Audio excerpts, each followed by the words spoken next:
A guerra no céu. Eu serei como Deus. Terei o meu trono, que estará acima do trono do Altíssimo. Todos me adorarão, verão o meu poder, minha inteligência e beleza. Bradou Lúcifer. Ninguém é e ninguém será como Deus.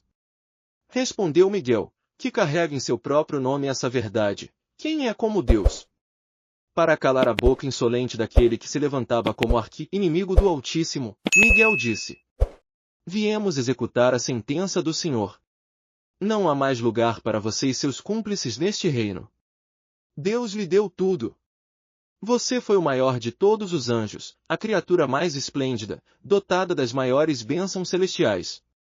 Nenhum outro ser recebeu tanta luz e confiança da parte do Altíssimo como você, ao ser eleito o rei responsável pelo exército de Deus.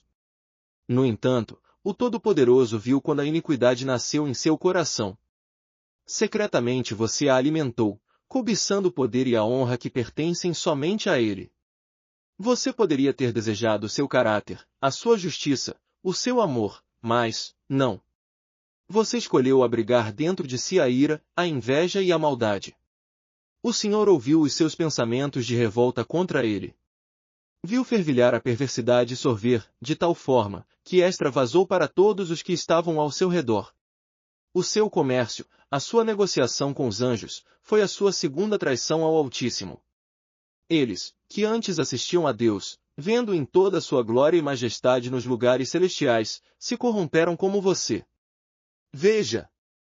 A terça parte do grande exército do Senhor está em trevas agora. Lúcifer interrompeu Miguel, com gritos de ódio e com blasfêmias sem igual. Palavras jamais ouvidas no céu, mas que se originaram do inferno que o querubim da guarda já trazia dentro de si, eram expressadas com veemência contra o Senhor. No meu reino, eu serei Senhor. Não precisarei obedecer e não me ajoelharei para ninguém. Ouçam todos, nunca, e em tempo algum, eu me curvarei a quem quer que seja. Friamente, Lúcifer se dirigiu aos anjos leais e zombou deles. Vocês continuarão nessa entediante disciplina e organização onde só há o dever de obedecer, servir e adorar? Podemos ser iguais a Deus. Podemos ser servidos e adorados como Ele é. Se vocês passarem para o meu lado, não precisarão se submeter a regras, mas receberão homenagens, afagos e louvores que enchem o nosso ego de alegria. E o melhor, vocês terão liberdade para fazer o que bem quiserem e quando quiserem. Algo impossível aqui, pois Deus é tirano, e o seu reino é opressor. Onde já se viu só podermos fazer a vontade dele? Prometo que vocês não sentirão a menor falta desse lugar. Aqui vocês são escravos, mas comigo estarão livres.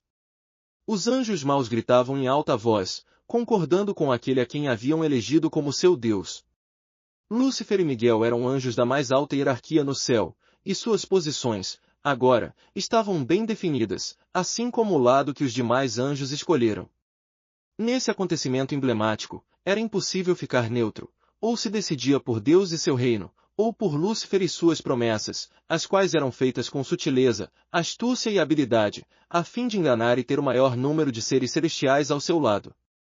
Então, miríades de anjos, que até aqui viviam em perfeita unidade, harmonia e união desde que foram criados, deixaram, nesse mesmo instante, de ter qualquer ligação com o reino do céu, pois passaram a pertencer a mundos incompatíveis. Portanto, uma ruptura para todos sempre era fundamental. Assim, de aliado de Deus, o querubim ungido da guarda se transformou no seu maior adversário. E acusador, pai da mentira, difamador e príncipe dos demônios passaram não apenas a defini-lo, mas também a caracterizá-lo pelo seu caráter e modo de agir. Dois exércitos em combate. Os dois exércitos, o do bem e o do mal, entraram em combate. A batalha de Miguel e os anjos de Deus contra o diabo e os seus anjos corrompidos foi a primeira peleja de toda a história. A fidelidade e a sede de justiça dos anjos do Altíssimo, com suas espadas de fogo, foram poderosas armas espirituais para empurrar as trevas para fora do reino da luz. Nunca mais deboches seriam feitos pelas costas de Deus. Nunca mais, no céu, haveria interrupção de paz, júbilo, reverência e temor ao Senhor. Nunca mais, no céu, haveria infidelidade, discórdia, contenda, inveja, maledicência ou ciúmes, mas reinaria eternamente o temor a Deus. Mesmo com sua resistência, Satanás foi banido do céu e privado de toda e qualquer forma de favor da parte de Deus.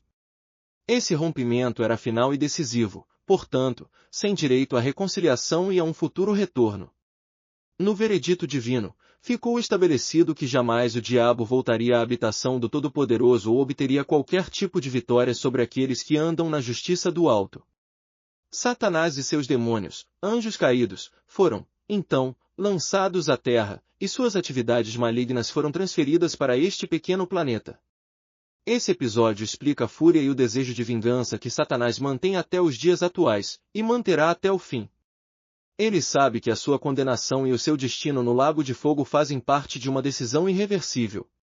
O Senhor Jesus se lembrou dessa cena assim que seus 70 discípulos retornaram, eufóricos, de uma missão. Eu via Satanás, como raio, cair do céu. Lucas 10:18. O motivo da tamanha alegria dos discípulos era a manifestação do poder que havia no nome de Jesus. Quando eles saíram para levar a palavra de salvação aos povoados vizinhos, receberam autoridade para curar enfermidades e expulsar demônios. A experiência de ver o mal se submeter ao comando deles e sair imediatamente da vida das pessoas foi algo maravilhoso para aqueles homens simples, mas que não era nenhuma novidade para o Filho de Deus. Afinal, ele já havia visto fato semelhante. A queda de Satanás do céu foi súbita, assim como um raio que, rapidamente, sai das nuvens e chega à terra. Isso mostra que, sob a ordem de Deus e de seus filhos, não há a menor chance de o diabo prevalecer. Quando o expulsamos de nossa vida e da vida das pessoas, ele revive o que lhe ocorreu, no céu, no passado. O combate que se iniciou no céu continua na terra. A inimizade do diabo com Deus é, portanto, de longa data, e é impossível para nós identificarmos, no tempo, os acontecimentos que foram narrados anteriormente. Satanás queria a mais destacada posição e o mais alto trono, mas sua rebeldia garantiu-lhe o mais desonroso dos títulos e o mais profundo abismo como destino final.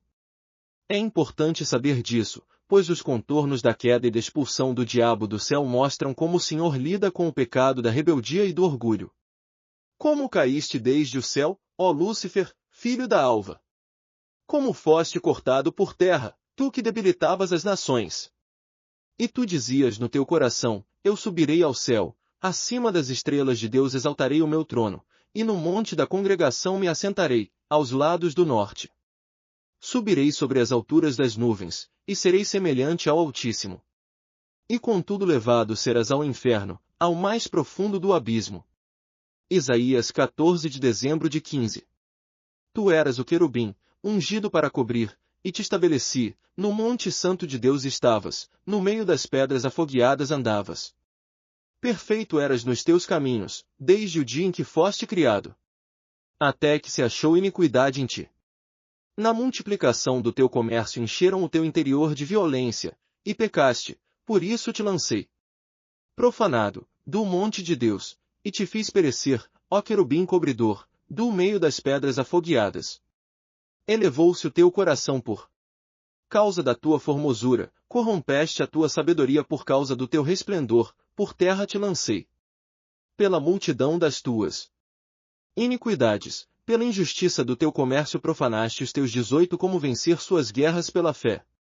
Santuários, eu, pois, fiz sair do meio de ti um fogo, que te consumiu e te tornei em cinza sobre a terra, aos olhos de todos os que te veem. Ezequiel 28:14-18. E houve batalha no céu, Miguel e os seus anjos batalhavam contra o dragão, e batalhavam o dragão e os seus anjos, mas não prevaleceram, nem mais o seu lugar se achou nos céus. E foi precipitado o grande dragão, a antiga serpente, chamado Diabo.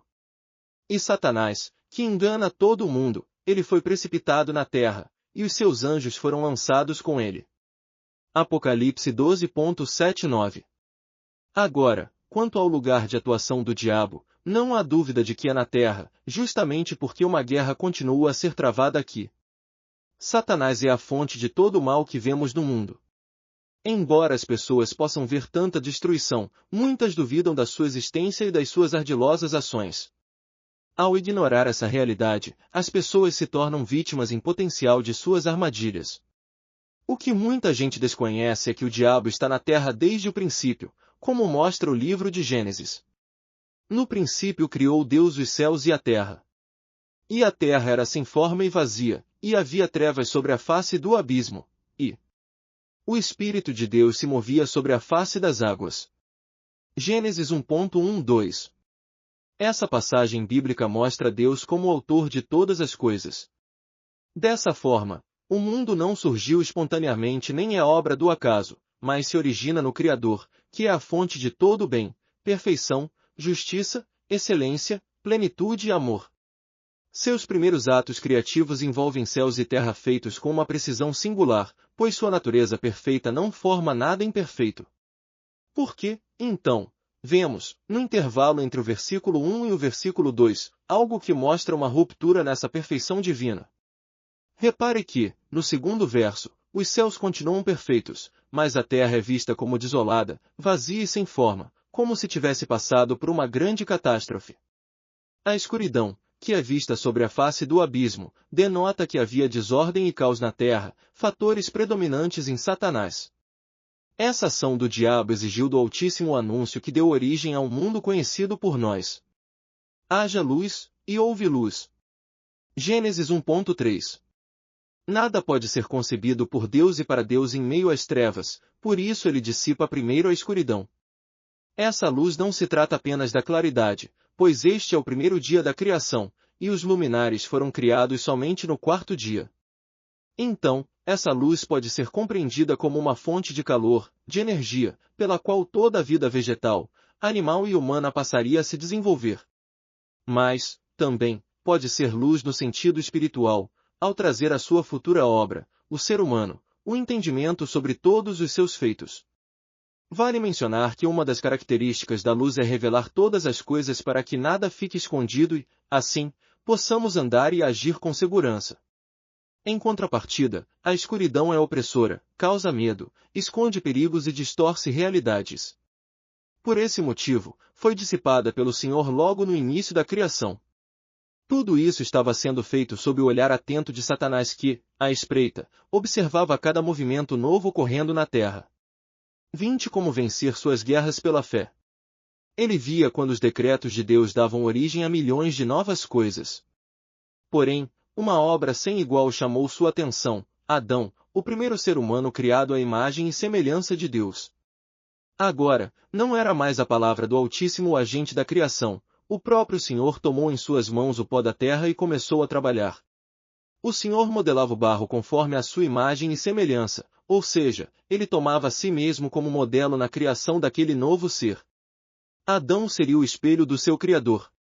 Isto é, ele seria plenamente dotado de capacidade moral para compartilhar dos atributos divinos, como justiça, bondade, amor, fidelidade, entre tantos outros.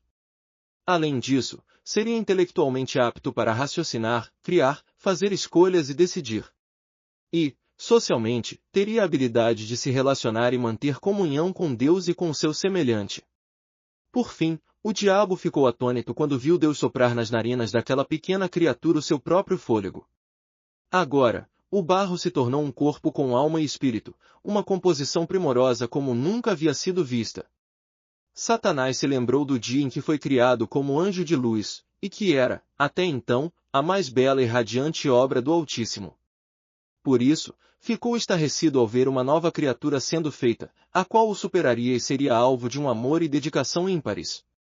Naquela minuciosa observação, Satanás viu que Adão, além de ser inteligente e perfeito, havia recebido autoridade para dominar sobre toda a terra. O homem também foi presenteado com uma companheira, assim, ambos iriam povoar a terra, que antes era um lugar de trevas. Outro ponto chamou a atenção do ex-querubim: Deus apreciava tanto ter um relacionamento com Adão e Eva que todas as tardes ele descia para conversar com eles e para ajudá-los a desenvolver seus talentos. Com isso, o sentimento nefasto do diabo contra Deus passou a crescer sobremaneira, e era esse sentimento que o motivava a tentar feri-lo de qualquer forma. Quando viu, então, que o ser humano era muito amado pelo Altíssimo, ele definiu que agora esse seria o seu maior alvo, pois acabava de encontrar uma maneira de atingir o Criador. Minha primeira investida será justamente no ponto em que eu mesmo caí, disse Satanás a um dos seus mais altos subordinados. O que quer dizer? Perguntou o anjo caído. Assim como nós, Adão e Eva foram criados com o livre-arbítrio. Eles têm liberdade tanto para obedecer quanto para desobedecer a Deus. Mas eles estão cercados pelo poder e pela bondade do Criador. Não será fácil fazê-los se voltar contra quem lhes proporciona absolutamente tudo. Mesmo tendo recebido toda essa terra de presente, há uma árvore no jardim que eles não podem comer do seu fruto, porque Deus determinou. E é nesse ponto que eu os atacarei. Eu sei o que fazer para convencê-los a lhe desobedecer e, assim, se tornarem como nós.